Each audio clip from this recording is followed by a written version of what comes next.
میں جلدی سے دروازے کی طرف سے نکل کر اس خوشبو کی سمت پہنچا اور ادھر ادھر غور سے دیکھتا رہا، لیکن میرے علاوہ وہاں کوئی اور زی روح نہ تھا۔ البتہ وہ خوشبو مجھے ایک خاص سمت کھنچتی ہوئی محسوس ہوئی اور میں بھی ہپناٹائز سا ہو کر اس خوشبو کے پیچھے پیچھے چلتا جا رہا تھا۔ مجھے احساس ہو رہا تھا جیسے وہ خوشبو مجھے کسی راز تک لے جانا چاہتی ہے۔ چلتے چلتے پتہ نہیں کتنا وقت گزرا کہ مجھے ایک ٹھوکر لگی اور پھر میں جیسے ہوش میں آ گیا۔ ہوش میں آتے ہی میں نے اپنے آپ کو صحرائی جھاڑیوں کے سامنے پایا۔ ساتھ ہی ایک بڑا سا ٹیلا تھا جس کے گرد کچھ اینٹیں پڑی ہوئی تھیں۔ ایسا لگتا تھا کہ کچھ عرصے پہلے وہاں کچھ تعمیر کرنے کی کوشش کی گئی ہو اور پھر کسی وجہ سے چھوڑ دی گئی ہو۔ پھر اچانک اسی لمحہ وہ خوشبو پھر سے میرے ناک کے نتنوں میں گھسنے لگی تو میں نے جلدی سے جھاڑیوں کی طرف قدم بڑھا دیے، جہاں سے وہ احساس کو منجمد کر دینے والی خوشبو آ رہی تھی، لیکن ان جھاڑیوں کے پیچھے کچھ بھی نہ تھا۔ بس وہ خوشبو مجھے پاگل سی کر رہی تھی، جس کا منبع مجھے مل نہیں رہا تھا، کہ پھر اچانک تیز ہوائیں چلنے لگیں، جس سے میں کافی الجھن میں پھنس گیا، کیونکہ کبھی مجھے وہ خوشبو دائیں طرف سے آتی محسوس ہوتی تو کبھی بائیں طرف سے، کبھی آگے سے تو کبھی پیچھے سے۔ اس طرح میں چکر لگاتے لگاتے تھک گیا اور ایک چھوٹے سے ٹیلے کے اوپر چڑھ کر لیٹ گیا۔ آج چاند جوبن پر تھا اور اپنی چاندنی ہر سو بکھیر رہا تھا۔ مجھے پیاس لگ رہی تھی، میرے پاس پینے کے لیے پانی نہ تھا اور اس صحرا میں پانی ملنا بھی مشکل تھا۔ کچھ دیر تک میں ٹھنڈی ٹھنڈی ریت پر لیٹا رہا اور پھر میں نے اپنی واپسی کی سمت کا تعین کر کے واپسی کا سفر شروع کیا۔ چلتے چلتے میں خیالوں میں کھو گیا اور پھر راستے سے بھٹک گیا۔ میں نے بےتاب ہو کر ادھر ادھر دیکھا تو دائیں طرف ایک کھنڈر سا نظر آیا۔ میں کافی پریشان تھا کیونکہ راستہ بھول چکا تھا۔ میرے دماغ نے کہا کہ واپس چلو، لیکن دل نے کہا ایک نظر اس کھنڈر کو بھی دیکھ لیا جائے، اور پھر میں کھنڈر کی طرف چل پڑا۔ وہاں تک پہنچا ہی تھا کہ میرا پاؤں کسی چیز میں اٹکا جس سے میں سنبھل نہ سکا اور بہت زور سے گرا، لیکن خیر ریت تھی اس لیے زیادہ چوٹ لگنے سے محفوظ رہا۔ کچھ سیکنڈ ریت پر پڑے رہنے کے بعد آہستہ آہستہ اٹھا اور اس اٹکنے والی چیز پہ نظر ڈالی جو کہ زمین میں دھسی ہوئی تھی۔ جب بغور دیکھا تو وہ ایک کپڑا سا تھا جس کا کچھ حصہ باہر تھا اور وہ پھندے کی شکل میں زمین سے باہر تھا۔ اوہ، تو میرا پاؤں اس پھندے میں اٹک گیا تھا۔ پھر میرے منہ سے شکر کا کلمہ نکلا کیونکہ میں کھنڈر کی دہلیز پر گرنے سے بچ گیا تھا، اس سے میں زخمی بھی ہو سکتا تھا۔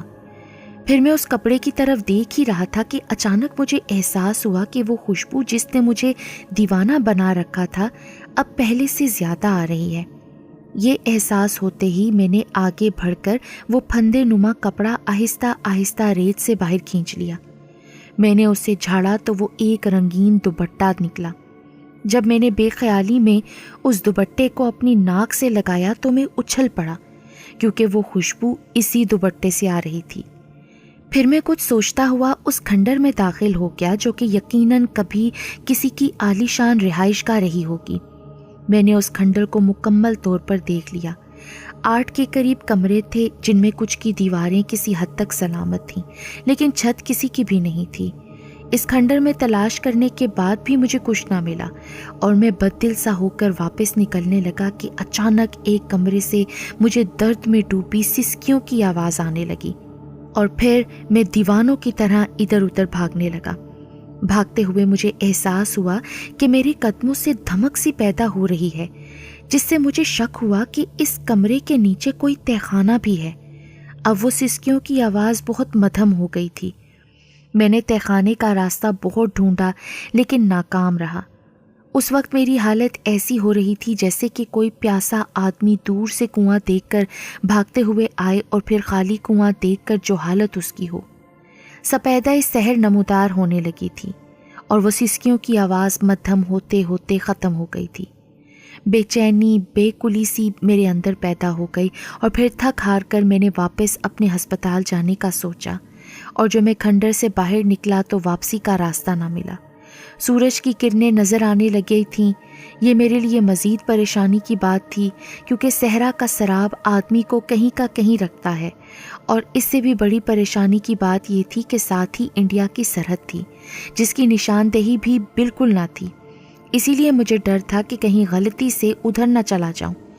اسی سوچ میں بہت دیر وہیں کھڑا رہا اور پھر ایک خیال آتے ہی میں ہمت کر کے اس کھنڈر کی ایک مضبوط اور اونچی دیوار پر چڑھ کر چاروں طرف دور دور تک دیکھنے لگا، اور پھر سامنے ہی تھوڑی دور مجھے کچھ مکانات کی چھتیں نظر آ گئیں۔ میں نیچے اتر کر اس طرف چل پڑا۔ میں چل رہا تھا لیکن راستہ ختم ہونے میں نہ آ رہا تھا، اور اب تو مجھ سے چلا بھی نہیں جا رہا تھا کیونکہ کل شام سے میں نے کچھ نہ کھایا اور نہ پیا تھا۔ میرے سامنے ایک بڑا سا ٹیلا تھا جس پہ میں بہت مشکل سے چڑھ پایا، اور پھر اپنے سامنے ہی رینجرز فورس کی عمارت دیکھ کر میں خوشی سے چکرا گیا اور میں لڑکھڑا کر ٹیلے سے نیچے کی طرف جا گرا۔ اسی وقت کسی آدمی کے شور کی آواز سنائی دی۔ اس کے بعد مجھے کچھ ہوش نہ رہا۔ ہوش آنے پر میں نے اپنے آپ کو ایک صاف ستھرے کمرے میں چارپائی پر پایا۔ اسی وقت کسی نے مجھے اٹھا کر بٹھایا اور کوئی مشروب پلایا جس سے میری جان میں کچھ جان آئی۔ جب آنکھیں کچھ دیکھنے کے قابل ہوئیں تو اپنے سامنے اپنے دوست انسپیکٹر ولی کو دیکھ کر میری خوشی کا کوئی ٹھکانہ نہ رہا۔ ہاں جی ڈاکٹر صاحب، کہاں کی سیریں کر کے خوشی سے بے ہوش ہو گئے تھے؟ اس نے مسکراتے ہوئے میری طرف دیکھتے ہوئے کہا۔ کچھ نہیں یار، بس آج بے ہوش ہونے کو جی چاہ رہا تھا، میں نے کہا تو وہ کھلکھلا کر ہنس پڑا۔ اس کے بعد ہم میں ایسے ہی ہلکی پھلکی مزاح کی باتیں ہوتی رہیں اور پھر ہم لوگ اصل بات کی طرف آ گئے۔ میں نے اپنے ساتھ ہونے والی تمام بات اسے بتا دی۔ وہ ساری بات سننے کے بعد سوچ میں پڑ گیا۔ ارے یار ولی، اتنا کیوں سوچ رہے ہو؟ کچھ دور ہی تو ہے وہ کھنڈر، چلو چل کر دیکھ لیتے ہیں۔ میری بات سن کر اس نے سر کو ہلایا اور پھر ساتھ میں 2 سپاہی اور کھدائی کے کچھ اوزار لے کر ہم لوگ اونٹوں پر بیٹھ کر اس کھنڈر میں جا پہنچے۔ اس نے بھی قدموں کی دھمک سے میری بات کی تصدیق کی۔ واقعی یار، اس کمرے کے نیچے کوئی تہخانہ لگتا ہے۔ پہلے ہم سب نے مل کر اس تہخانے کا دروازہ تلاش کیا لیکن کافی تلاش کے بعد بھی دروازہ نہ مل سکا۔ پھر ولی نے سپاہیوں کو اس کمرے کا فرش کھودنے کا کہا۔ سپاہیوں نے بڑی مستعدی سے کمرے کا فرش اکھاڑنا شروع کر دیا۔ کچھ دیر بعد ہی فرش کا ایک بڑا سا ٹکڑا ٹوٹ کر نیچے تہخانے میں جا گرا۔ اندر کا کچھ راستہ بن گیا۔ پھر کچھ سیکنڈ بعد بدبو کا ایک بھپکا سا اس سوراخ سے نکلا تو بے اختیار ہمارے ہاتھ اپنے ناک پر جا ٹکے۔ اب ہم سب کے چہرے پر تجسس تھے اور انسپیکٹر ولی نے میری طرف معنی خیز نظروں سے دیکھا۔ اس کے بعد وہ دونوں سپاہی ولی کے اشارے سے رسی کے ذریعے نیچے تہخانے میں اتر گئے۔ ان کے پاس ہیوی ٹارچ تھیں۔ کچھ سیکنڈ بعد ایک چیخ نما آواز سنائی دی۔ سر، اندر 2 لاشیں پڑی ہیں۔ یہ سنتے ہی مجھے ایک جھٹکا لگا۔ تہخانے کا راستہ تلاش کرو جلدی سے، ولی نے ایک سپاہی کو کہا۔ دروازہ مل گیا سر، کچھ دیر بعد ہی اس کی آواز آئی۔ جلدی کھولو اسے۔ کچھ دیر بعد اندر سے ٹھکا ٹھک کی آوازیں آتی رہیں اور پھر راستہ کھول دیا گیا جو کہ ساتھ والے کمرے کی دیوار کے ساتھ ہی تھا۔ نیچے اترتے ہوئے ہم نے اس جگہ سے نکلی ہوئی اینٹوں کا معائنہ کیا تو ایسا لگا جیسے کچھ دنوں پہلے ہی اس راستے کو بند کیا گیا ہو۔ ان لاشوں کو دیکھ کر مجھے جھٹکا سا لگا کیونکہ لڑکی کے کپڑے اس دوپٹے سے میچ کر رہے تھے۔ سورج کی روشنی اب دونوں طرف سے تہخانے میں داخل ہو رہی تھی، اس لیے سب کو صاف نظر آ رہا تھا، اور جب ہم ان لاشوں کے قریب گئے تو ان کی حالت دیکھ کر میرے رونگٹے کھڑے ہو گئے کیونکہ دونوں کو بڑی بے دردی سے کسی تیز دھار آلے سے قتل کیا گیا تھا۔ میں تھوڑا سا آگے بڑھا اور پھر لڑکی کی لاش کا چہرہ دیکھ کر مجھے ایک چکر سا آ گیا اور میرے دل میں درد کی ایک ٹیس اٹھی۔ میرا ذہن مجھے 1 ماہ پیچھے لے گیا۔ ڈاکٹر صاحب، آپ نے تو بہت اچھی طرح پٹی کی ہے میری۔ تو کیا پہلے والے ڈاکٹر صاحب اچھی طرح مرہم پٹی نہیں کرتے تھے؟ نہیں ڈاکٹر صاحب، وہ بھی بہت اچھے ڈاکٹر تھے لیکن وہ لڑکیوں کو عجیب سی نظر سے دیکھتے تھے۔ مجھے اس لڑکی کی آنکھوں میں عجیب سے رنگ نظر آ رہے تھے، اور پھر پٹی مکمل ہونے کے بعد وہ میری طرف دوبارہ سے دیکھنے لگی اور کہنے لگی، آپ بہت اچھے ڈاکٹر ہیں، آپ کا بہت بہت شکریہ، اور پھر وہ تشنگی کی نظر سے دیکھتے ہوئے چلی گئی۔ اسی وقت میرے کندھوں پر ایک مضبوط سے ہاتھ کا دباؤ پڑا تو میں ہوش کی دنیا میں آ گیا۔ کہاں کھو گئے؟ میں تم سے کچھ پوچھ رہا ہوں۔ کچھ نہیں، یہ لڑکی تقریباً 1 ماہ پہلے میرے پاس آئی تھی، کچھ کاٹتے ہوئے درانتی لگ گئی تھی اسے، میں نے بہت مشکل سے اس کو بتایا۔ اب میں نے ان لاشوں کا بغور معائنہ کیا۔ مرد کی لاش بہت کٹی پھٹی تھی، اس پر بہت زیادہ وار کیے گئے تھے، جبکہ لڑکی کی بائیں طرف گردن پر ایک ہی وار تھا جس سے اس کی گردن آدھے سے زیادہ کٹ گئی تھی اور یقیناً اسی سے اس کی موت واقع ہو گئی تھی۔ ان دونوں کو کسی نے اتنی بے دردی سے مار کر تہخانے میں پھینکا اور پھر اوپر سے تہخانے کا راستہ بھی بند کر دیا۔ انسپکٹر ولی نے اسی وقت ایک سپاہی قریبی بستی جس میں میرا ہسپتال تھا اس کی طرف بھیج دیا۔ اس کا مطلب ہے کہ اس لڑکی کا تعلق اس گاؤں سے ہے۔ ہم نے وہ لاشیں اٹھا کر باہر رکھ دیں اور ان پر ایک بڑا سا کپڑا ڈال دیا۔ جب گاؤں والے آ گئے تو ولی نے ان سے پوچھا، آپ سب میں سے کسی کے گھر سے کوئی فرد تو غائب نہیں نا؟ جس کے جواب میں وہ سب ناک کے انداز میں گردن ہلانے لگے۔ اس کے بعد ولی نے 2 آدمیوں کو بلا کر لاشیں دکھائیں تو اچانک اس وقت ایک طرف سے شور سا اٹھا۔ وہ دونوں مقتول اسی گاؤں کے تھے۔ رونا دھونا پڑ گیا۔ اب انسپکٹر ولی کو غصہ آ گیا کیونکہ جب اس نے کسی کی گمشدگی کے بارے میں پوچھا تھا تو سب نے انکار کیا تھا، جبکہ لاشوں کی حالت سے پتہ چلتا تھا کہ انہیں غائب ہوئے 1 ماہ کے قریب ہو گیا ہے۔ پھر ولی ان کے ورثہ سے تفتیش کرنے لگا لیکن وہ انکار میں سر ہلاتے رہے۔ انسپکٹر صاحب، ہمیں کچھ نہیں پتا، ان کی بس یہی تکرار تھی۔ میں ایک طرف گمسم اور اداس سا بیٹھا تھا جب ولی نے تھوڑی سی سختی کی اور جیل میں بند کرنے کی دھمکیاں دیں تو آخر لڑکے کا باپ روتے ہوئے بتانے لگا۔ وہ دونوں آپس میں منسوب تھے، لیکن ایک دن پڑوسی بستی کے ایک چودھری کے بدماش لڑکے نے اس لڑکی جس کا نام عذرا تھا اسے کہیں دیکھ لیا اور پھر وہ اس کے تو پیچھے ہی پنجے جھاڑ کر پڑ گیا۔ آخر مجبور ہو کر لڑکی کے والدین اور لڑکے کے والدین نے چپ چاپ دونوں کا نکاح کر کے اس رات خاموشی سے انہیں یہاں سے نکال دیا اور لاہور جانے کو کہا۔ دونوں خاندان اب مطمئن ہو گئے تھے کہ ان کے بچے کسی محفوظ ٹھکانے پر پہنچ چکے ہیں۔ اس کے بعد ولی نے اپنے افسران کو سب کچھ بتا کر چودھری کے بدماش لڑکے اور اس کے دوستوں کو گرفتار کر لیا۔ تفتیش کے دوران پتہ چلا کہ وہی ان کے قاتل ہیں۔ وہ لوگ ہر وقت لڑکی کی طاق میں رہتے تھے، اس لیے رات کے اندھیرے میں جب وہ 9 بیہاتہ جوڑا یہ گاؤں چھوڑ کر جا رہا تھا تب ان لڑکوں نے انہیں پکڑ کر قتل کر کے اس تہخانے میں چھپا دیا۔ میرا دل بہت دنوں تک اس لڑکی اور اس واقعے پر اداس رہا، پر میں کسی بھی صورت یہ نہ سمجھ سکا کہ اس خوشبو نے اس راز کے بارے میں مجھے ہی کیوں بتایا۔